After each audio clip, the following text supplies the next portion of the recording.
So the question that seems to be on everybody's mind right now is what is going on in the housing market? Are things going to crash? Is the market at the very tip top? Are we going to see a repeat of 2008 where there's a whole bunch of inventory that nobody's going to buy and people are defaulting on their mortgages and there's corruption and people losing their jobs? I want to break into the stats, show you the truth of what's going on here in Santa Barbara and beyond. So let's get right into the video.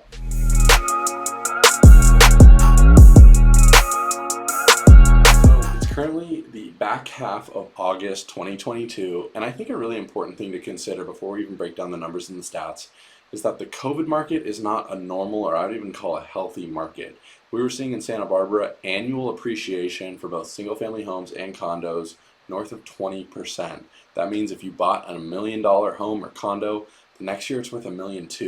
If you think about how quickly prices are going to be increasing, if every year there's 20% appreciation, it just would be bananas. It was basically inflation mixed with low interest rates, mixed with a lot of people moving and reshuffling, mixed with not enough housing supply due to supply chain issues, plus also here in Santa Barbara, just a lot of people don't want to leave is the truth, and there's all these people moving in who can now work remote. So the last 2 years, basically from when COVID started being able to show houses in the summertime of 2020 into now, it's not the normal, and we're definitely seeing a major downshift in the market, but I'm going to explain why the housing market isn't crashing, and I want to talk about the stats.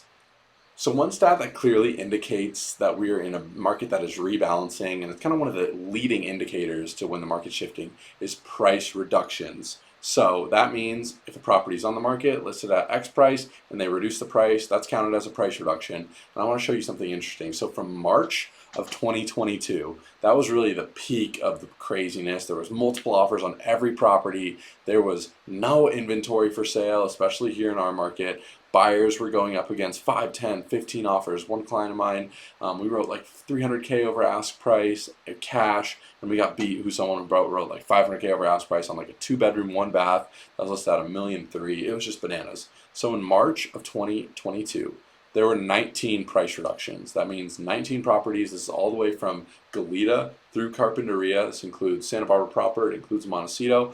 All property types. There was 19 price reductions. Here in the last 30 days, there's been 82 price reductions all the way from Goleta through Carp, all property types, all different styles, mobile home to mega mansion. And if a property reduces multiple times, that's counted as 2 reductions. So that's a leading indicator showing that, yes, we're rebalancing. Sellers are going to have to be very realistic about price, and that the buyers aren't just going to pay anything for any property because there's more inventory coming up, there's less buyer demand. Buyers have to be more price sensitive as interest rates have risen greatly. So that's a leading indicator showing that we're in a market shift. Some further stats to kind of show the shift and show what's going on. I wanted to talk about average median sales price for both condos and single family homes in Santa Barbara.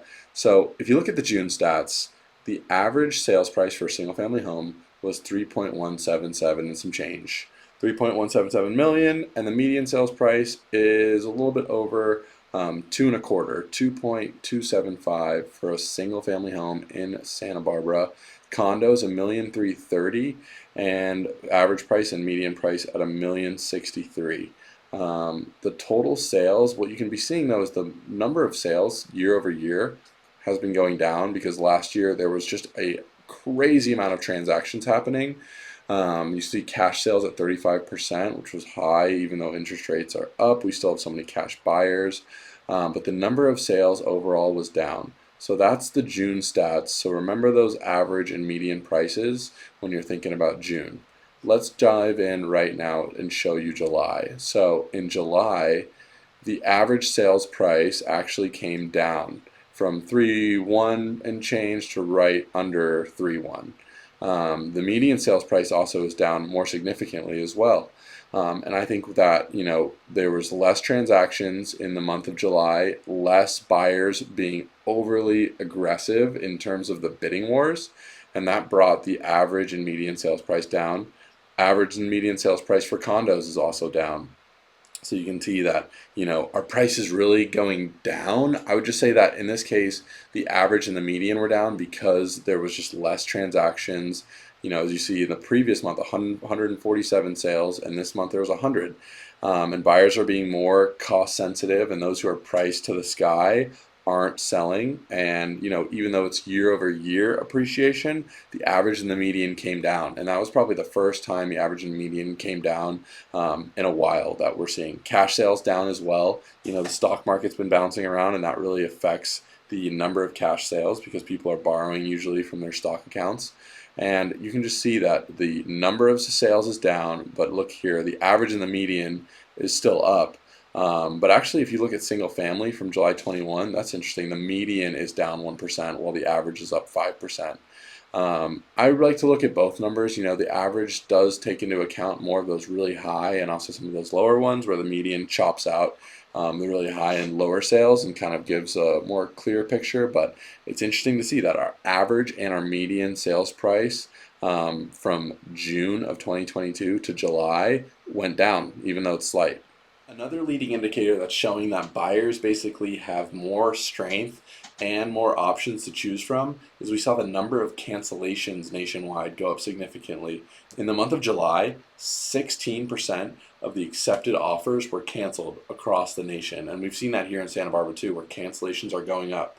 Why are there more cancellations? Does that mean there's more problems found in the escrow period or more issues on the lending front? In my opinion, it really shows that the buyers understand now that once they get an offer accepted, they can cancel and find something else. 6 months ago, if you got an offer accepted, it was such a blessing. Even if the house had mold or had foundation issues or pest issues, a lot of buyers just understood that if they backed out, they might not get anything else, so they would still go forward with the deal, remediate the issues after the closing. But what they're seeing now is they have options, and there's a little bit more strength as a buyer.